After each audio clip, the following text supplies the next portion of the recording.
آج کی یہ محفل پاک سلطان الاولیاء سراج الاصفیاء شہنشاہ بغداد تاجدار ولایت شہباز لامکانی قندیل سبحانی محبوب سبحانی سیدنا عبد القادر جیلانی قدس اللہ سرہ الشریف کی بارگاہ میں خراج عقیدت کے لیے منعقد کی گئی ہے۔ اس دربار میں میں اپنی گفتگو سے پہلے ان کے عظیم عاشق جس کو دنیا سنیت فنا فی الغوث اور مجدد میت حاضرہ کے نام سے جانتی ہے، امام احمد رضا خان قادری فاضل بریلوی رضی اللہ تعالی عنہ کی جو خراج عقیدت پیش کی ہوئی منقبت ہے، اسی سے میں بارگاہ غوث میں اپنی گفتگو کا آغاز کرتا ہوں۔ اے سلطان الاولیاء، اے شہنشاہ بغداد، واہ کیا مرتبہ اے غوث ہے بالا تیرا، اونچے اونچوں کے سروں سے ہے قدم اعلیٰ تیرا۔ توجہ، اونچے اونچوں کے سروں سے ہے قدم اعلیٰ تیرا، ارے سر بھلا کیا کوئی جانے کہ ہے کیسا تیرا۔ اے غوث پاک، سر بھلا کیا کوئی جانے کہ ہے کیسا تیرا، اولیاء ملتے ہیں آنکھیں وہ ہے تلوہ تیرا۔ ہم تو ابھی تلوے کو ہی نہیں پہنچ سکے، تمہارے سر تک کون پہنچے ہیں۔ اولیاء ملتے ہیں آنکھیں وہ ہے تلوہ تیرا۔ وہ شہنشاہ بغداد اگر منبر پر کھڑے ہو کر کے اعلان کر دے قدمی ہادی علی رقبت کل ولی اللہ، میرا یہ پاؤں تمام اولیاء کی گردنوں پر ہے، تو پھر ہند کے خطے سے معین الدین اجمیری بھی یہ کہتے ہوں کہ بل علی رأسی و علی عینی، اے سلطان الاولیاء صرف آپ کا قدم گردن پر نہیں میرے سر پر بھی ہے۔ اور پھر اولیاء کاملین نے پکار کر کے دربار غوث میں یوں کہا تھا جب آپ نے اعلان کیا میرا یہ قدم اولیاء کی گردنوں پر ہے، جس کی گردن بنی منبر اولیاء، جس کا منبر بنی گردن اولیاء، اس قدم کی کرامت پہ لاکھوں سلام۔ انہوں نے جب اعلان کیا تو کیا اولیاء کاملین نے جواب میں کیا کہا تھا؟ جواب میں کیا کہا تھا؟ غوث پاک نے جب بغداد سے پکارا تو پورے مشرق و مغرب شمال و جنوب کے اولیاء نے یوں کہا تھا، یہ دل یہ جگر ہے، یہ آنکھیں یہ سر ہے۔ یہ دل یہ جگر ہے، یہ آنکھیں یہ سر ہے، جہاں چاہو رکھو قدم غوث اعظم۔ گردن ہی کیا ہے، یہ دل ہے، یہ جگر ہے، یہ آنکھیں ہیں، یہ سر ہے، آپ کی مرضی جہاں ہو میرے آقا آپ قدم رکھتے ہیں، جہاں چاہو رکھو قدم غوث اعظم۔ عزیزان گرامی وقار، تاجدار بریلی نے شہنشاہ بغداد کی بارگاہ میں پیش اس طرح سے کیا کہ جو ولی قبل ہوئے یا بعد ہوئے سب ادب رکھتے ہیں دل میں میرے آقا تیرا، سارے اقطاب جہاں کرتے ہیں کعبے کا طواف، کعبہ کرتا ہے طواف در والا تیرا۔ اے شہنشاہ بغداد، تیری میری قسمت کی قسم کھائیں سگانے بغداد، ہند میں رہ کے بھی دیتا رہوں پہرا تیرا، ہند میں رہ کے بھی دیتا رہوں پہرا تیرا۔ سرکار بغداد کی بارگاہ میں پھر استغاثہ کرتے ہوئے اعلیٰ حضرت بریلوی رحمت اللہ تعالی علیہ یوں عرض کرتے ہیں، اے شہنشاہ بغداد، تجھ سے در، در سے سگ، اور سگ سے ہے مجھ کو نسبت، میری گردن میں بھی ہے دور کا ڈورا تیرا۔ اس نشانی کے جو سگ ہیں نہیں مارے جاتے، جس کی گردن میں قادری پٹا ہو، جس کی نسبت سلسلہ قادریہ سے ہو گئی ہو، اس کے لیے اعلیٰ حضرت بریلوی فرماتے ہیں اس نشانی کے جو سگ ہیں، ہم کتا پاک ہیں شہنشاہ بغداد کے، اس نشانی کے جو سگ ہیں نہیں مارے جاتے، حشر تک میرے گلے میں رہے پٹا تیرا۔ اور اے سننے والو، میں نے اپنے آپ کو سگ کہا، کتا کہا، تو کہیں تم اس خیال میں نہ آ جانا کہ کتا معمولی ہوتا ہے۔ آگے اعلیٰ حضرت نے اس کا بھی سوایہ کر دیا، کیا دبے جس پہ حمایت کا ہو پنجہ تیرا، کیا دبے جس پہ حمایت کا ہو پنجہ تیرا، ارے شیر کو خطرے میں لاتا نہیں کتا تیرا، شیر کی تک پرواہ نہیں کرتا غوث پاک کا کتا۔ تو میں نے اپنے آپ کو کتا کہا تو اس بھول میں نہ رہ جانا کہ کتے کو کوئی بھی مار لے جائے گا، اٹھا لے جائے گا۔ ہم نے کہا ہے دربار غوث کا کتا جو شیر کو بھی خطرے میں نہیں لاتا ہے۔ عزیزان گرامی وقار، بارگاہ غوث میں جو جھوم کر کے اشعار امام احمد رضا خان فاضل بریلوی رحمۃ اللہ تعالی علیہ نے بیان کیے ہیں، وہی ہماری گفتگو کا خلاصہ بھی ہیں۔ سرکار بغداد سیدنا عبد القادر جیلانی رضی اللہ تعالیٰ عنہ، یقیناً آپ کے ولی کامل ہونے پر تقریباً پوری امت کا اتفاق ہے۔ انہیں غوث اعظم بھی کہتے ہیں، استغاثہ بھی کرتے ہیں۔ یہ ایک الگ ٹاپک ہے جہاں شرک بدعت اور کفر کے فتوے لگتے ہیں کہ بریلوی اللہ کو چھوڑ کر اولیاء سے مانگتے ہیں، اور یہ بیویوں سے مانگ لیں تو کوئی حرج نہیں، ہاں اپنے بچوں سے مانگ لیں تو کوئی حرج نہیں، بلکہ چپراسی اور نیتاؤں سے مانگ لیں تو کوئی حرج نہیں۔ کسی صاحب نے آ کر کے مجھ سے کہا تھا آپ غوث اعظم کیوں کہتے ہیں؟ اعظم اللہ ہوتا ہے، سب سے اعظم غوث کہیں ٹھیک ہے۔ سلفی صاحب تھے، ہم نے کہا کہ آپ کو سرکار عبد القادر جیلانی کو غوث اعظم کہنے پر اعتراض ہے، لیکن ایک چوڑا چمار ملک کا پرائم منسٹر بن جائے تو اسے وزیر اعظم کہہ دیتے ہیں، کوئی دقت نہیں آپ کو، وہاں اعظم کہتے ہیں آپ، اعظم کہنے میں آپ کو وہاں جھجک بھی نہیں آتی، اور غوث پاک کو اعظم کہنے میں آپ کو شرم آنے لگتی ہے۔ یہ اپنے اپنے نصیبے کی بات ہے، آپ کا اعظم کوئی اور ہے، ہمارا اعظم کوئی اور ہے۔ عزیزان گرامی، سرکار بغداد شہنشاہ ولایت سلطان الاولیاء سیدنا عبد القادر جیلانی رضی اللہ تعالیٰ عنہ، ماں کے پیٹ سے ہی ان کو ولایت عطا کی گئی۔ یہ وہ اولیاء میں سے ہیں جن کا پیدائشی اللہ تعالیٰ نے منتخب فرمایا ہے، بلکہ جس وقت آپ کی ولادت ہوئی یہ شعبان کا آخری دن، اور آپ کی والدہ ماجدہ کے بطن سے آپ اس عمر میں پیدا ہوئے جب عورتوں میں اولاد کی امید ختم ہو چکی ہوتی۔ آپ کی ماں کی عمر 60 سال کی تھی جب آپ پیدا ہوئے، یہ خود اپنے آپ میں ایک کرامت ہے۔ اور سرکار بغداد رضی اللہ تعالیٰ عنہ جب جیلان میں پیدا ہوئے تو آپ کا معمول تو دیکھیں، آپ کی ماں خود بتاتی ہیں، دوسرے سال غالباً لوگوں کو چاند میں شک ہو گیا، 29 کا چاند نظر آیا کہ نہیں آیا، بعض کہنے لگے ہو گیا ہوگا، بعض کہنے لگے نہیں ہوا ہوگا، تو یوم الشک کہتے ہیں، یعنی 30واں جو شعبان کا ہوتا ہے، وہ ایک رمضان بھی ہو سکتا ہے، 30 شعبان بھی۔ تو لوگ آئے حضرت فاطمہ ام الخیر کے پاس جو غوث پاک کی ماں ہے، پوچھا کہ کل کا چاند ہوا کہ نہیں ہوا، ہمیں شک ہو گیا ہے۔ آپ نے کہا چاند ہو گیا ہے اور رمضان شروع ہو چکا ہے۔ کہا کیسے؟ کہا صبح سے میرا بیٹا عبد القادر دودھ کو منہ نہیں لگایا ہے، اور میرے بیٹے کا یہ معمول ہے پچھلے رمضان سے ہی، جس وقت غوث پاک پیدا ہوئے رمضان شروع تھا۔ ان کی ماں کہتی ہیں سحری سے لے کر افطار تک غوث پاک اپنی ماں کا دودھ نہیں پیتے تھے۔ یہ بچپنے میں ماں کی گود میں روزے کا آپ کے اوپر کوئی مکلف نہیں تھے، آپ احکام شریعت ابھی آپ کے اوپر لاگو نہیں تھے، لیکن اللہ کا ایک ولی آتا ہے تو وہ نظام خدا قائم کرنے کے لیے آتا ہے۔ آج میں اسی پر گفتگو کرنا چاہوں گا، اللہ کے اولیاء ظاہر کیوں ہوئے دنیا میں اور کیوں آتے ہیں؟ ان کا سب سے بڑا مقصد دنیا میں آنے کا، جلوہ بار ہونے کا، وہ یہ ہوتا ہے کہ نظام خداوندی کو زمین پر قائم کریں، جس کی کائنات ہے اسی کی بات یہاں پر قائم ہونی چاہیے۔ عزیزان گرامی وقار، سرکار بغداد ان کی کرامات اپنی جگہ پر، لیکن ان کی زندگی کے کچھ اہم گوشے میں لے کر آج حاضر ہوں۔ آج ہمارے حالات کے اعتبار سے بھی ضرورت ہے اس کی۔ جب آپ پروان چڑھتے رہے اپنی ماں کی گود میں، بہت جلدی آپ کے والد گرامی کا انتقال ہو گیا۔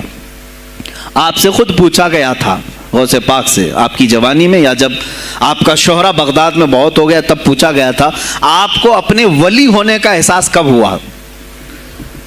غوث پاک سے ہی پوچھا گیا تھا آپ کو کب پتا چلا اللہ نے آپ کو ولایت کا یہ مقام عطا کیا؟ آپ فرماتے ہیں جب میں 10 سال کا تھا، مدرسے جاتا تھا تو غیب سے ایک آواز آتی تھی، افصحوا فی المجالس لولی اللہ، غیب سے آواز آتی تھی اے لوگوں مجلس میں جگہ چھوڑ دو، اللہ کا ولی آ رہا ہے۔ یہ آواز صرف میں نہیں، میرے استاد بھی سنتے، وہاں بیٹھے شاگرد بھی سنتے، اور سب کھڑے ہوتے تھے، جگہ دیتے تھے۔ غوث پاک فرماتے ہیں جب ہر بار مجھے یہ آواز آنے لگی تب مجھے احساس ہوا کہ اللہ تعالیٰ نے مجھے ولایت کا تاج پہنایا ہے۔